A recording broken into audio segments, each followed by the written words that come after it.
ഇന്നലത്തെ ക്യാമ്പ് ഫയറിൻ്റെ ആഘോഷങ്ങൾക്ക് ശേഷം ഞങ്ങളത് രാവിലെ എഴുന്നേറ്റു.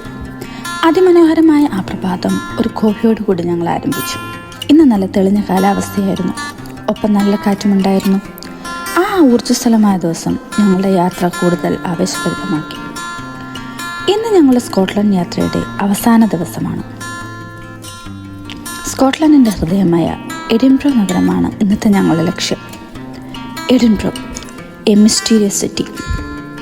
ഇവിടുത്തെ ഓരോ ചുവടുകൾക്കും ഓരോ കഥ പറയാനുണ്ട്. ഓരോ കെട്ടിടത്തിനും ചരിത്രമുണ്ട്. ഓരോ തെരുവുകളിലും നിഗൂഢതകൾ ഒളിഞ്ഞിരിപ്പുണ്ട്. കല്ലുകൾ പാകിയ നടപ്പാതകളും ഭംഗിയുള്ള ഓരോ കോണുകളും ബാക്ക് പൈപ്സിൻ്റെ സംഗീതം മുഴങ്ങുന്ന സ്ട്രീറ്റ്സും ഇവയൊക്കെ എഡിൻബ്രോയെ അതീവ സുന്ദരമാക്കി. കഥകളും മായാജാലങ്ങളും ചേർന്ന എഡിൻബ്രോ അതീവ സുന്ദരമാണ്. It's not a destination, it's a feeling. Edinburgh palace ഒരു കിരീടം പോലെ കസൽ റോക്കിൻ്റെ മുകളിൽ അഭിമാനത്തോടെ നൂറ്റാണ്ടുകളായി സ്കോട്ട്ലൻഡിൻ്റെ തലസ്ഥാനത്തിന് കാവലിരിക്കുന്ന കാഴ്ച. സ്കോട്ട് മോണമെൻറ്റ്, കറുത്ത കല്ലിൽ കൊത്തിയെടുത്ത ഒരത്ഭുത ശില്പം. സ്കോട്ട്ലൻഡിൻ്റെ മഹത്തായ എഴുത്തുകാരൻ സർ വാൾട്ടൺ സ്കോട്ടിനുള്ള ഒരു രാജകീയ നിവേദനമാണ് ഈ ശില്പം. അത് എഡിൻബ്രോ നഗരത്തിൽ അങ്ങനെ തലയുയർത്തി നിൽക്കുന്നു. എഡിൻബ്രോയിൽ ഞങ്ങൾ പ്രധാനമായി പോയത് camera Obscura and the world of illusions എന്ന മായാലോകത്തേക്കാണ്. പേരിൽ പറഞ്ഞതുപോലെ തന്നെ ഇതൊരു മായാജാല ലോകം. ഇവിടെ കയറുന്ന നിമിഷം മുതൽ കണ്ണുകളെ വിശ്വസിക്കാനാകാത്ത അത്ഭുതങ്ങൾ കാണാം. ചിലപ്പോൾ നമ്മൾ കാണുന്നതെല്ലാം യാഥാർത്ഥ്യമാണോ അതോ ഒരു സ്വപ്നലോകത്താണോ എന്ന് തോന്നിപ്പോകും. ഓരോ നിലകളിലും ഓരോ അത്ഭുതങ്ങൾ, കണ്ണാടികൾ കൊണ്ട് തീർത്ത മായാലോക കാഴ്ചകൾ, വെളിച്ചത്തിൻ്റെയും റിഫ്ലക്ഷൻ്റെയും അത്ഭുതങ്ങൾ, ഒപ്റ്റിക്കൽ ഇല്യൂഷൻസ് എല്ലാം ഒന്നിച്ചുള്ളൊരു വിഷ്വൽ ട്രീറ്റ് തന്നെയായിരുന്നു ഇത്. കുട്ടികൾ ശരിക്കും ഇത് എൻജോയ് ചെയ്തു.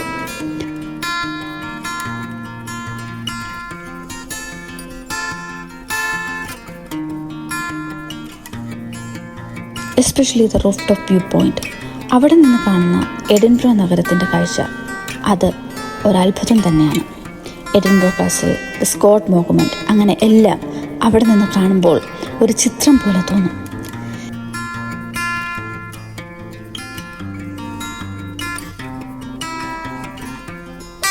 ക്യാമറ ഒബ്സ്ക്യൂറയിൽ ചില നിമിഷങ്ങൾ നമ്മളെ കുട്ടികളാക്കും. The pure joy and curiosity. It's discovering something magical in every corner.